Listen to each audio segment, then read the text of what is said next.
I'm James, and today we're going to look at this Bangkok, Cesspool of the Orient. Now this was a supplement for 2nd edition Twilight 2000, which bizarrely I can't find a single review of on YouTube. It wasn't the most popular of the scenarios. It was the first actual setting that came out for 2nd edition, because obviously you could reuse most of the 1st edition ones. So we're going to look at it, and we're also going to modify it potentially for use with 4th edition. How useful is it? Because it is quite a busy book. 106 pages if you count the covers. I'm assuming they've... No, actually 108 if you count the covers. Written by Lauren K. Wiseman. So you're off to a good start there. So let's actually have a look through it. It's very much written in the classic Twilight 2000 2nd edition style, with the sort of the classic artwork, which is always nice. It's interesting looking through it. You start off with getting there. Now that brings up an interesting random fact straight away, which is the US 2nd Infantry Division is based at Cam Ranh Bay in Vietnam. Yeah, that's an interesting one. At the time that this was written, the Soviets, would it have been Soviets or would it have been Russians? Let's have a look what date it was written. And frustratingly, there isn't... there we go, 1991, so yeah, it's on the cusp of changing from Soviets to Russians. We're still in Cam Ranh Bay. So, yeah, something you might need to consider with that. I probably wouldn't use that. My instinctive thought is to use, and this will work nicely in 4th edition, use US Embassy Guards.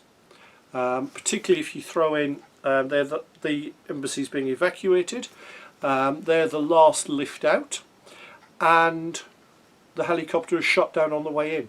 It's assumed that they were on it, no rescue attempts made, possibly due to a lack of resources, so you're now on your own. Gives you the excuse to use that, good luck, you're on your own. Obviously there were quite a few civilians, an ex-serviceman had settled in Thailand after the Vietnam War, so they're another option. It does refer to them in this. So you've got multiple background options for characters, but I really think you need them clear of a chain of command with this one. So it talks about that, where you can get maps, talks about converting it to Merc 2000, the mercenary version. So there's a good starting point there. The urban ops setting is going to work nicely with this. A lot of it is set in urban areas. A lot of it's moved out of urban areas as well, which is quite good. It's not really just Bangkok, it really is the whole of Thailand. And you have a sort of overview of the country, sort of the geographic, the linguistic divisions, the climate, the usual sort of maps you would expect to find. Obviously these are a different style to the 4th edition, so you might need to do something with that. Perhaps a hex overlay is probably the simple bit, or scan these in, or if you've got the PDF version, use that, print that out and put an overlay on it, print it onto it perhaps. The encounter charts from the 2nd edition are all in there, and obviously very different to what you'd expect to find in Europe.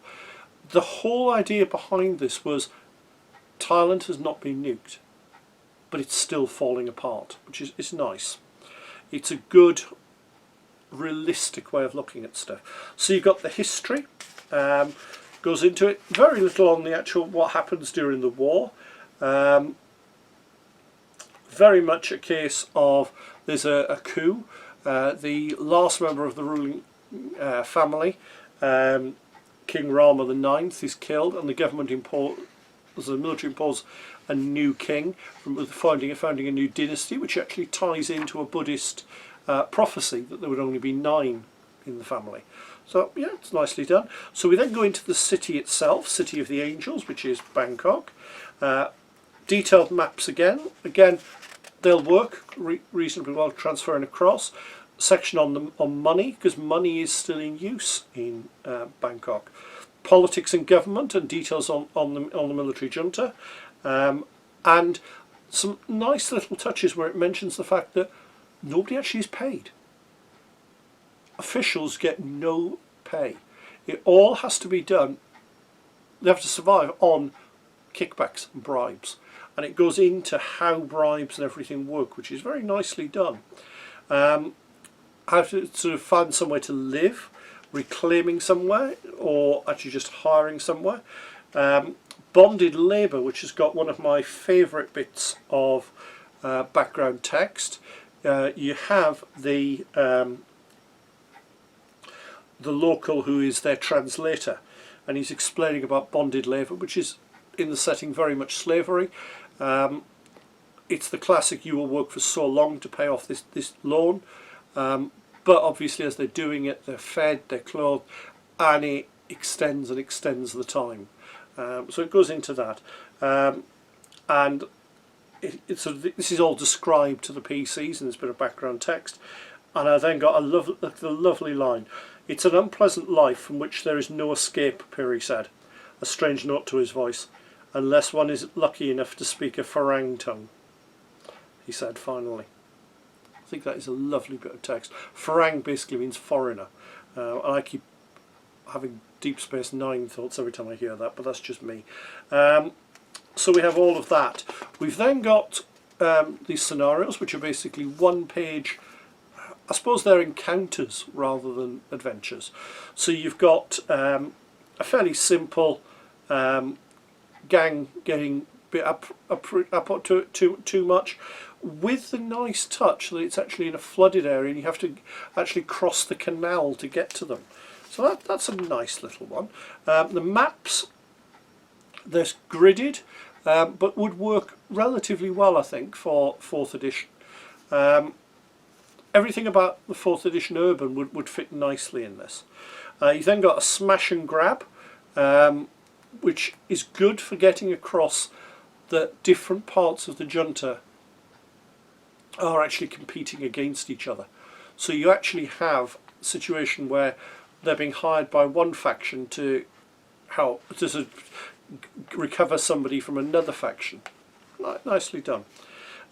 It keeps breaking it down. Rather than all the background information in one place and then the adventures, you then get another section. So we start looking at culture. So it explains about Buddhism, which is nicely done, well explained, and about monks and how they fit in.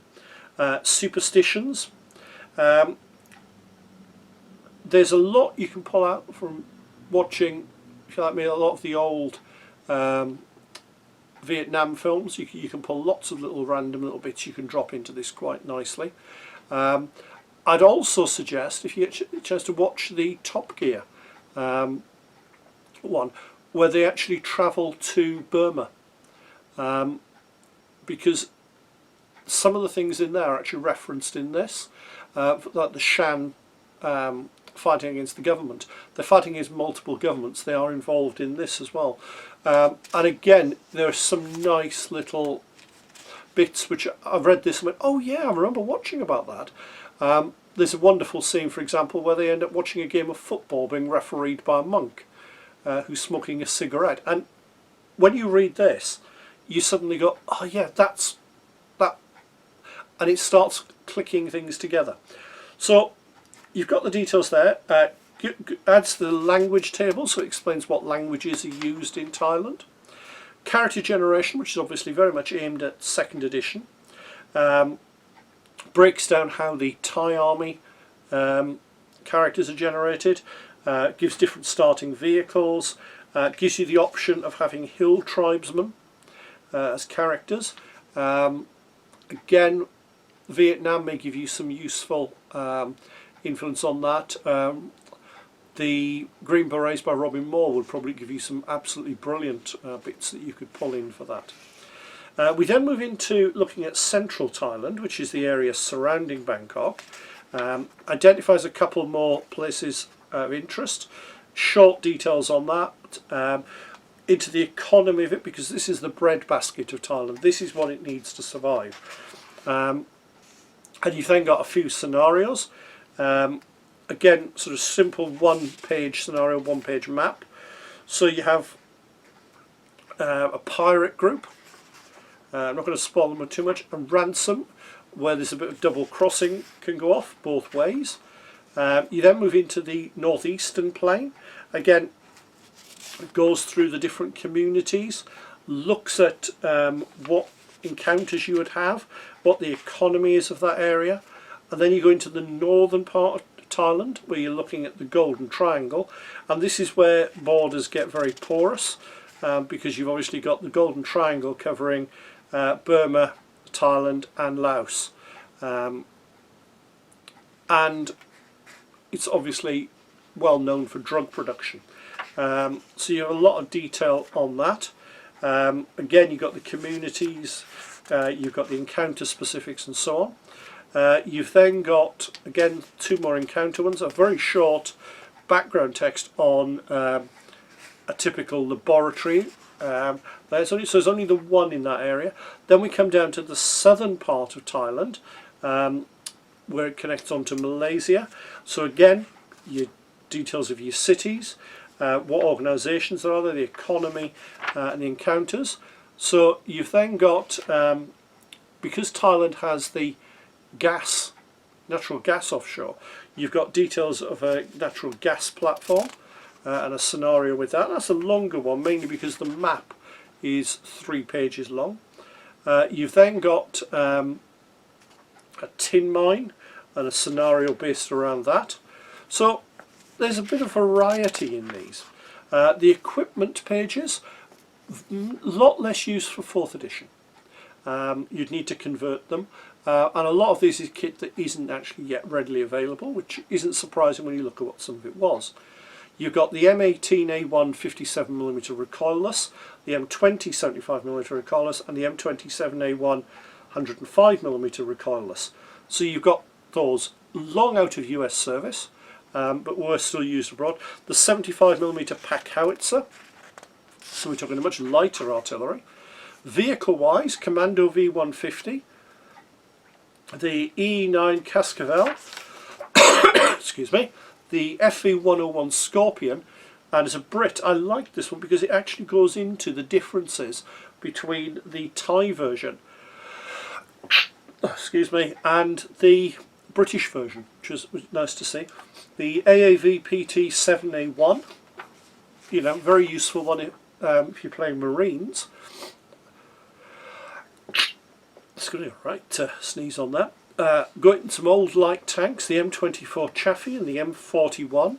Well, the M41 is still around in Europe at this point, but it's heavily upgraded as the M41 DK. This is the original baseline version. Because Thailand bought a lot of kit from the British, you've got things like the Saracen APC, the Shoreland Mark III, a Chinese Type 531 APC, and Type 62 tank, so we've got some good ones in there, and the Chinese Type 82 MRL. So yeah, useful.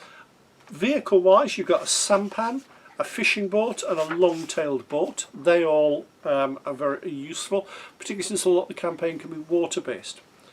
So it then talks about trying to pull everything together as a campaign, and it gives a suggested order where you actually, characters arrive in Thailand and go through 7 adventures.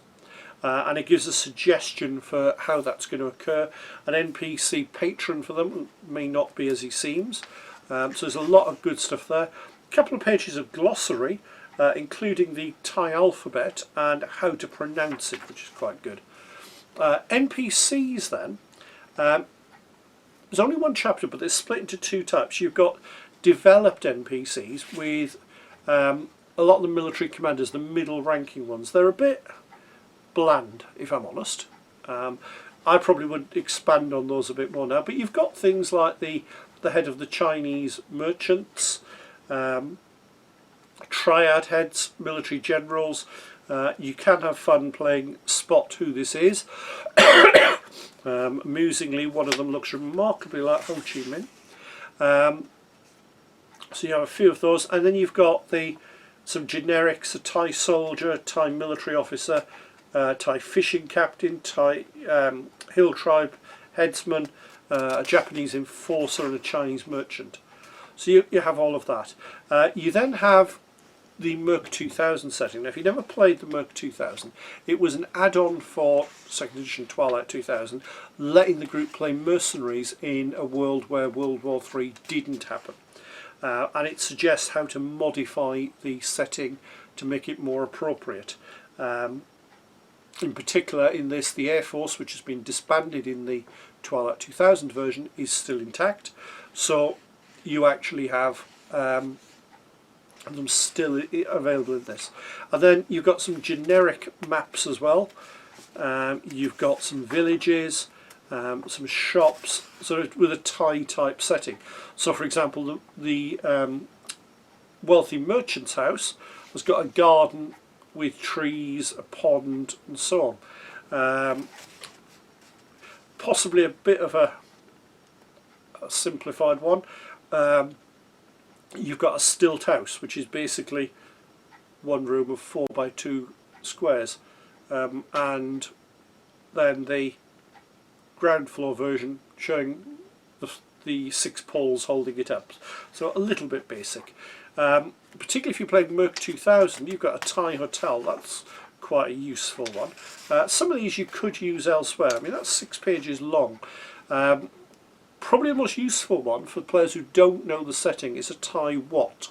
A wat being the equivalent of a church or a shrine. So we've got the details for that. I'm not going to go into what the ship that they put in the back is, because that's got a direct impact on one of the scenarios. And then you've got the breakdown of how the Thai military is organised. So you have the high level with the 2 corps, what divisions there are and so on. It then gives you the divisional breakdowns as to how they are organised. Going down to the regiments and the battalions. The problem is, so it never goes below that level. And really I think you could have done with having how a section's organised, how a platoon's organised, because that is what you're going to come across. So hopefully that's been useful. Like I say, if you fancy Twilight 2000 but want something different, in either 2nd or 4th edition, I would say this is actually quite viable. It's probably not something that will catch my interest, I'll be honest. I much prefer to game predominantly in Britain, but at least in Europe. But as a setting, it's very good, and it's a shame they never expanded this to look at other areas, particularly Africa, South America. I would have loved to have seen more on them. I would have bought them even if I didn't play with them. So hopefully that's been useful for you. Alex, if you are thinking of picking it up, if I can ask you to do it through the link in the description, it just means that I can then afford to buy more Twilight 2000 stuff to review. Hopefully you've enjoyed the video. If you have, please click on the like button below so that I know what people like and I know what to make more of. Alternatively, if you've enjoyed it and think you'd like to see more, please click on the subscribe button. That way you get notified by YouTube whenever I bring out a new video. And you never know, there might be something in there that you hadn't considered, because I do cover a variety of things on the channel. And finally, if you have a little bit of cash going, I now have a Patreon account. I'm always looking for patrons, because at the end of the day, let's be perfectly honest, it's a good way for me to get a little bit of money that will use to buy review items or to travel to museums and so on. I don't put a huge amount on that. At the minute, all we've got is one tier charging £1 a month, which just, as I say, helps cover my costs. See you soon.